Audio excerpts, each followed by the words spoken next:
हसन, आपकी जानिब आता हूँ। आप दूसरे बड़े सूबे पंजाब के कैपिटल लाहौर में मौजूद हैं। बहुत हलचल रहती है यहाँ पर, सियासी हलचल भी रहती है। बताइएगा लाहौर के लिए और सूबे पंजाब के लिए 2025 कैसा रहा?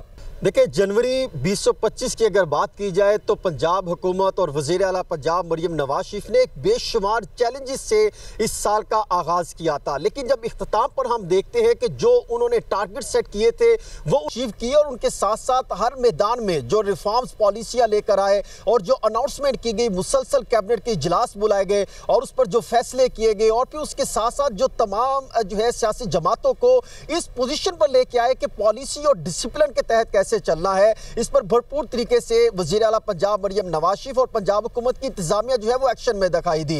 एक नहीं बल्कि 273 मनसूबाजात और ऐसे बड़े फैसले हैं जो एक साल में पंजाब हुकूमत करने में कामयाब हो सकी। लगभग 16 कैबिनेट के इजलास किए जिसमें 1748 बड़े फैसले लिए गए और 273 उनमें से वो सरे फहरिस्त हैं जो जिन्होंने पंजाब की एक ये कह सकते हैं कि एक सिचुएशन तब्दील करके रख दी। पंजाब में वो रिफॉर्म्स जो का जाल बिछाने में कामयाब हो सके हैं। अगर देखा जाए तो पंजाब में सिर्फ ज़राअत ही नहीं, तालीम, सेहत के मैदान ही नहीं, बल्कि अमन और अमान के हवाले से भी ऐसे सख्त और बड़े फैसले लिए जिसकी वजह से आज पंजाब अमन का सूबा कहलाया जाता है। जनवरी 2025 में यहाँ पर बेशुमार मसाइल थे, यहाँ पे हथियार बेशुमार थे, हथियार की पॉलिसी तब्दील की, पंजाब हथियार से पाक, ये एक विजन लेकर आए वज़ीर आला पंजाब मरियम नवाज शरीफ के सरबराही में पंजाब हुकूमत की तरफ से, और उसके लिए बाकायदा तौर पे हजारों के करीब जो है वो हथियार जो है वो उन्होंने जब्त किए गए। फिर इसके साथ साथ पंजाब में अमन-ओ-अमान की सिचुएशन बरकरार रखने के लिए अमन-ओ-अमान की सूरत हाल भी बेहतर रही। हसन, ठीक है, आप साथ ही रहेगा।